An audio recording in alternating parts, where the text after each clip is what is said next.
에스겔 41장 1절에서 11절 말씀만 보도록 합니다. 에스겔 41장 1절에서 11절이고요. 에스겔 40장부터 48장까지는 성전에 대한 이야기가 나오는데 이스라엘 백성들 중에 어린아이들에게는 이 40장부터 48장은 봉인해 놓는다고 그래요. 보지 못하게. 그만큼 비서라고 여겨질 만큼 아무나 보지 못하게. 근데 가장 큰 이유는 사실은 신비한 얘기가 있기 때문이 아니라 허투루 해석할까봐, 잘못 해석이 될까봐 건드리지 못하게 하는 성경 본문이라고 알려져 있습니다. 그래서 40장부터 48장까지 이루어지지 않는 성전, 그러나 에스겔이 봤던 소위 천국의 모습, 그 모습을 보게 되는데요. 천천히 한번 41장 1절에서 11절 말씀 같이 한번 읽고 전체적인 설명 잠깐 드리고 그 중에 특별하게 구별될 만한 특징이 나타나고 있는 것들 몇 가지만 좀 살펴보면서 넘어가도록 하겠습니다. 41장 1절에서 11절 같이 한 목소리로 읽겠습니다. 그가 나를 데리고 성전에 이르러 그 문벽 측량을 이쪽 두께도 6척이요 저쪽 두께도 저기라. 두께가 그와 같으며 그 문 통로의 너비는 10척이요 문 통로 이쪽 벽의 너비는 5척이요 저쪽 벽의 너비는 5척이며 그가 성소를 측량하니 그 길이는 40척이요 그 너비는 20척이며 그가 안으로 들어가서 내전 문 통로의 벽을 측량하니 두께는 2척이요 문 통로가 6척이요 문 통로의 벽의 너비가 각기 7척이며 그가 내전을 측량하니 길이는 20척이요 너비는 20척이라. 그가 내게 이르되 이는 지성소니라 하고 성전벽을 측량하니 두께가 6척이요 성전 3면에 골방이 있는데 너비는 각기 4척이며 골방은 3층인데 골방 위에 골방이 있어 모두 30이라.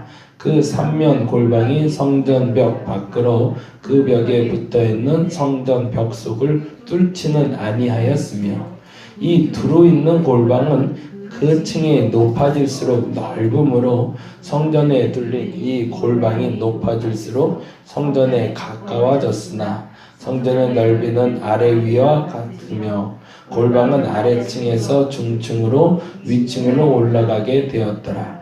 내가 보니 성전 3면의 지대 곧 모든 골방 및 지대의 높이는 한 장대 곧 큰 자로 6척인데 성전에 붙어있는 그 골방 바깥 벽 두께는 5척이요 그 외에 빈터가 남았으며 성전 골방 3면에 너비가 20척 되는 뜰에 들려 있으며 그 골방 문은 다 빈터로 향하였는데 한 문은 북쪽을 향하였고 한 문은 남쪽을 향하였으며 그 둘러있는 빈터의 너비는 5척이더라. 아멘. 이렇게 상세하게 기록할 수 있을까 싶을 정도로 성전에 대해서 기록하고 있는 본문이 돼요. 39장까지 이야기가 이스라엘의 영적인 회복에 대한 이야기고 국가적인 회복에 대한 이야기였다면 40장부터는 제 개인적으로 주관적인 해석이긴 합니다. 여러분과 객관적인 해석의 부분들을 좀 찾아보시면 더 좋겠지만 제 주관적인 해석으로는 에스겔의 소원을 이루어 주신 하나님입니다. 에스겔의 소원을 이루어 주신 하나님. 그래서 40장부터 48장까지는 어떤 얘기냐면 사실은 에스겔이 그발강가에서 기도하기 시작한 게 25살 때였어요. 25살이 됐다는 얘기는 뭐냐면 이미 제사장으로서 사역할 준비가 다 마쳐진 나이가 되었다는 얘기입니다. 우리말로 말하면 목사 안수 받았다는 얘기예요. 근데 목사 안수를 받았는데 목회할 곳이 없어요. 갑자기 교회가 없어진 게 아니라 교회는 많고 사람이 적은 게 아니라 교회가 적고 사람이 많고 이런 것도 문제가 아니라 교회도 망하고 나라가 망해버린 거죠. 갈 곳이 없는 거예요. 갈 곳이. 그런 느낌. 이거는 우리가 그냥 에스겔이라는 사람을 선지자로 보기 때문에 그냥 이렇게 슬려 지나가는데 여러분 생각을 좀 해보자고요. 돈을 벌어보려고 집을 지으려고 다 준비를 해놨어요. 그래서 정말로 기둥도 다 세우고 건물도 다 세우고 창문까지 다 붙이고 시트지도 다 붙이고 이제 다음날 이사만 하면 돼요. 근데 다음날 아침에 일어나보니까 집이 무너지고 없는 거예요. 그런 상황이거든요.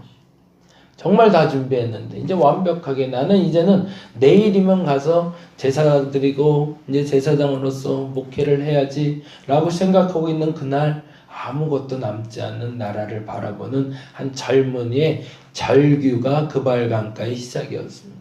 그래서 그 절규가 어떻게였어요? 어떻게 우리나라가 이렇게 망할 수가 있는가? 어떻게 하면 이렇게 한순간도 평안하지 않을 수 있는가?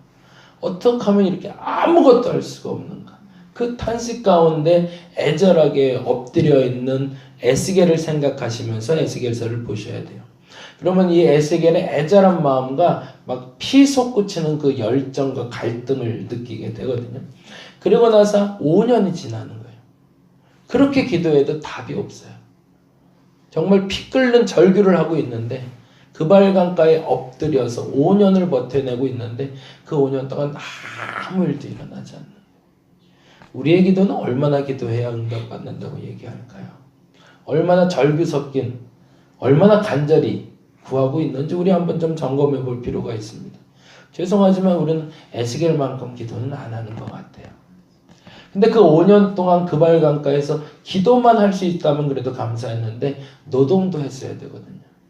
제사장인데 제사장은 그래도 정결한 사람이고 거룩한 사람이라고 그래서 그래도 유대인들 중에서는 좀 인정받고 구별된 사람이었는데 포로로 잡혀가고 나니 제사장이 이거 뭐고 없는 거죠.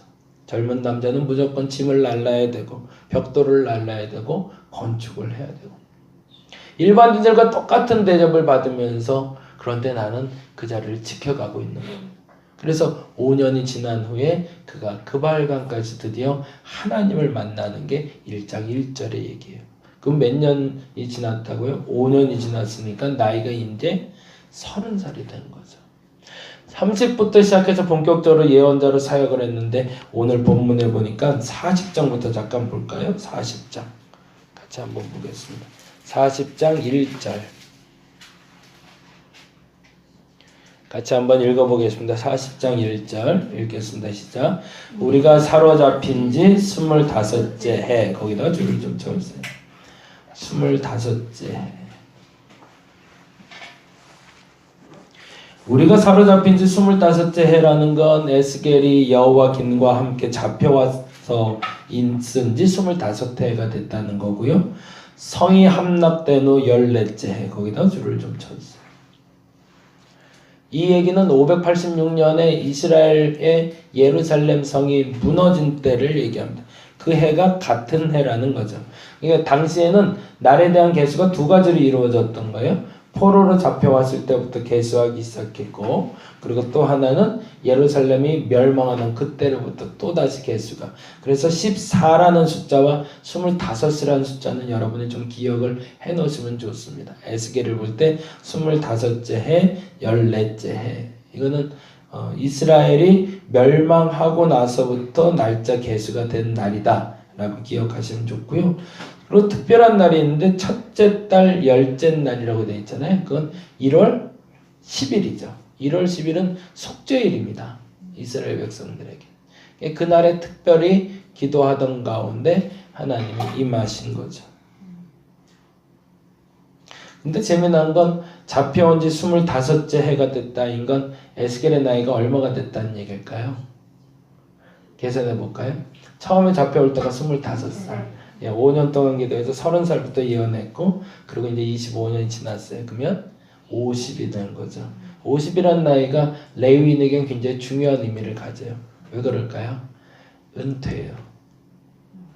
이제 할 일 다 한 거예요. 그가 목회하고 싶었거든요.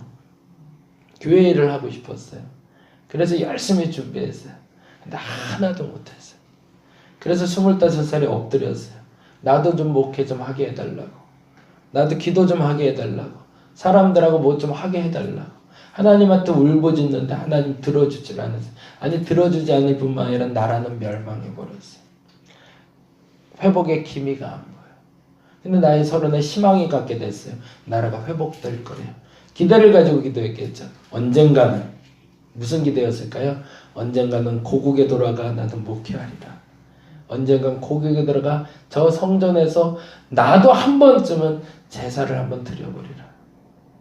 그런데 은퇴할 때가 된 거예요. 얼마나 허망했을까요? 그래도 최소한 내가 건강할 때, 내가 사역할 수 있을 때 나는 그 성전에 들어가 일할 수 있을 거라 생각했는데 시간이 이제는 끝나버린 거예요. 그 허망한 때 1월 10일 날 주님이 위로하시기 시작하십니다. 그리고 비록 그 땅 본국에서는 성전에 들어갈 수 없지만 그 땅 본국에 있는 성전보다 더 아름다운 성전을 그에게 보여주시면서 너가 이곳을 들어가라라고 얘기하시는 거예요. 그러나 얼마나 큰 위로가 됐을까요? 사람들이 보지 못하는 성전, 유일하게 내게 허락하신 그 성전에 들어가서 내가 그 성전을 측량하고 성전의 모습을 바라보며 성전의 규례와 성전의 진짜 예배를 경험하고 내려오는 장면이 40장부터 48장입니다. 비록 환상 중에 있었지만 저와 여러분의 소망의 끝이 어딘지에 대해서 우리는 분명히 해야 됩니다. 그것은 내가 하고 싶은 것이 이루어지는 것을 소망의 끝이라고 보면 안 된다는 얘기죠. 에스겔도 알고 있었습니다. 이미 이제는 포기하는 게 아니라 인정하고 있었던 거죠. 안 된다. 내 생애는. 내가 사역하는 동안은 난 한 번도 제사장으로서 레위인으로서 사역할 수 없음을 스스로 인정하게 된 거죠. 그럼에도 불구하고 그에게 믿음이 꺾이질 않습니다. 그게 진짜죠. 내 꿈이 이루어지진 않았지만 그러나 그것을 인정했을 때도 그 믿음이 흔들리지 않는 게 진짜라고 얘기합니다. 그 진짜가 나타나는 게 복음서에서는 도마 얘기를 통해서 이야기하죠. 하필 다 봤는데 예수님이 왔을 때 다 봤는데 도마만 못 보죠. 다 못자국도 봤대고 부활하셨다고 얘기하는데 왜 하필 나 없을 때 와서 나를 이렇게 괴롭게 하냐고. 내가 그 손의 못자국과 그 모습을 직접 보기 전에는 내가 믿지 못하겠노라고. 그러자 주께서 나타나셔서 얘기하시죠. 이 손에 손가락으로 찔러보라고, 넣어보라고, 직접 넣어보라고. 그리고 나서 얘기하시는 게 있죠. 보고 믿는 자도 복되지만 보지 않고 믿는 자가 복되다라고. 어찌 보면 진짜 큰 믿음이 아니라 바른 믿음은, 이거는 큰 믿음과 바른 믿음은 차이가 있습니다. 보지 않고 믿는다고 해서 큰 믿음은 아닙니다. 그게 원래 바른 믿음이고, 보고서 믿을 수 있다면 그 또한 믿음이지, 보고 믿는 믿음은 잘못된 믿음이고 작은 믿음이고, 보지 않고 믿는 거는 큰 믿음, 이렇게 해석해서는 안 됩니다. 근데 한 가지 중요한 건 에스겔은 이제는 보지 않고, 실물로 보지 않고도 믿는 그 믿음이 생겼던 거죠. 그 꿈은 언젠간 이루어질 거니까. 그런데 특별한 얘기가 하나가 적혀 있어요. 41장 볼까요? 41장 1절입니다. 같이 한번 읽어보겠습니다. 그가 나를 데리고 성전에 이르러 그 문벽을 측량하니 이쪽 두께가 6척이요 저쪽 두께도 6척이라 두께가 그와 같으며. 얼마나 꼼꼼히 보고 있나 몰라요. 왜요? 마지막에 될 수가 있거든요. 이 생에 마지막 보고 성전일 수도 있으니까 꼼꼼히 6척이었어 이렇게 채가면서 가는 겁니다. 근데 2절 그 문 통로의 너비는 10척이요 문 통로 이쪽의 너비는 5척이요 저쪽 벽의 너비는 5척이며 그가 성소를 측량하니 그 길이는 40척이요 그 너비는 20척인데 문제는 3절부터 3절 볼까요? 읽어봅니다. 그가 안으로 들어가서, 여기서 그는 에스겔을 안내하고 있는 천사를 얘기합니다. 근데 그가 안으로 들어가서 내전문 통로의 벽을 측량하니 두께는 2척이요 문 통로가 6척이요 문 통로의 벽의 너비는 각기 7척이며 라고 되어 있어요. 성전 뜰부터 시작해서 안쪽으로 들어가는데 어제 본문인데 못 봤는데 북문 쪽에서 시작해서 동문으로 해서 들어가요. 동문은 정문을 얘기합니다. 정문을 통해서 통과해서 쭉 들어간다는 얘기는 뭐냐면 처음에 그 문을 열고 들어가면 물두멍이 있고 그리고 제물을 드리는 데가 있고 그리고 성소를 통과하면 지성소가 나오고 지성소 안에 법궤와 그리고 우리가 알고 있는 떡잔과 등잔이 있잖아요. 그런데 글로 쑥 들어가는 차에 갑자기 그 안내하는 천사가 스톱하는 거예요. 그리고 이 안은 내가 들어갈 거야 라고. 그리고 그 안을 측량하고 나와서 얘기해 주는 겁니다. 환상인데 까짓 거 거기 좀 끝까지 좀 다 들여보내주지 가다가 딱 멈춰버리는 거예요. 그리고 잠깐 서 있어. 그리고 그 안은 내가 측량하고 알려줄게. 그러고서 다음과 같이 얘기합니다. 4절 말씀. 그가 내 전을 측량하니 길이는 20척이요 너무는 20척이라 그가 내게 이르되 뭐라고? 이는 지성소래요. 여기 아무나 못 들어간다. 환상 중에도 그냥 꿈인데 한 번쯤 보여주면 어때서? 근데 그건 안 된다는 거예요. 그걸 우리는 거룩이란 단어로 씁니다. 거룩은 구별된다라는 뜻입니다. 제사장이지만 레위이지만 대제사장 외에는 들어가지 못하는 곳이 있습니다. 그게 지성소죠. 우리가 거룩하게 산다고 할 때는 하지 말아야 될 걸 지켜주는 것을 거룩이라고 얘기합니다. 저와 여러분이 하고 싶은 일이 있어도 지켜줘야 될 그 부분은 지켜낼 수 있는 분들이 되시기 바랍니다. 아내의 거룩을 지켜주는 방법은 아내의 건드리지 말아야 될 부분을 건드리지 말아주는 겁니다. 남편을 거룩하게 지켜낼 수 있는 방법은 남편의 건들지 말아야 될 부분을 건드리지 말아주는 겁니다. 목회자를 거룩하게 만들 수 있는 방법은 목회자의 거룩한 부분은 구별된 부분은 지켜주는 겁니다. 성도를 거룩하게 만드는 방법은 성도들에게 꼭 건드리지 말아야 될 것들은 건드리지 말아주는 겁니다. 에스겔은 그걸 알고 있어서 보채지 않습니다. 나 여기 한 번만 보여달라고. 왜? 처음이자 마지막인데 절대 보채지 않습니다. 왜요? 거기는 내가 들어갈 곳이 아니니까. 그 구별의 영역을 인정하고 받아들일 수 있는 오늘 하루 되시길 바랍니다. 그러면 남편이 거룩해질 겁니다. 아내가 거룩해질 겁니다. 그리고 성도가 거룩해지고 목사님들이 거룩해질 겁니다. 우리가 그 부분을 자꾸 건드리니 거룩이 깨지는데 지켜줘야 될 부분, 그 지켜줘야 될 부분을 지켜내 주시고 그리고 여러분도 그 지켜내야 될 부분에 대해서 지켜내서 온전한 거룩을 회복할 수 있는 오늘 한날 되시기를 간절히 바랍니다. 기도하겠습니다. 건들지 말아야 될 부분이 있습니다. 아무리 속속듯이 알고 싶어도 아니 다 안다고 말해도 특히 아내에게 특히 남편에게 지켜줘야 될 부분들이 있습니다. 개개인의 삶 속에 약점이 되는 부분이 있고 감추고 싶은 부분들이 있습니다. 드러나고 싶지 않은 부분이 있습니다. 뼛속까지 나간다고 해도 들춰내지 말아야 될 부분들입니다. 그것을 지켜낼 수 있을 때 우리는 거룩하다, 구별되다 라고 이야기합니다. 하나님 지켜주게 하여 주옵소서. 자녀의 그 아픈 상처를 자꾸 들춰내지 말게 하여 주옵시고 부모의 그 아픈 상처를 들춰내지 말게 하여 주시고 성도의 목회자의 그 아픈 곳을 들춰내려고 애쓰는 것이 아니라 감춰주고 지켜줄 수 있는 우리가 되어 진짜 거룩을 지켜내는 우리가 되게 하여 주옵소서. 궁금해서 혹은 알고 싶어서 그 말을 잠깐 멈추는 한날 되게 하여 주시옵소서.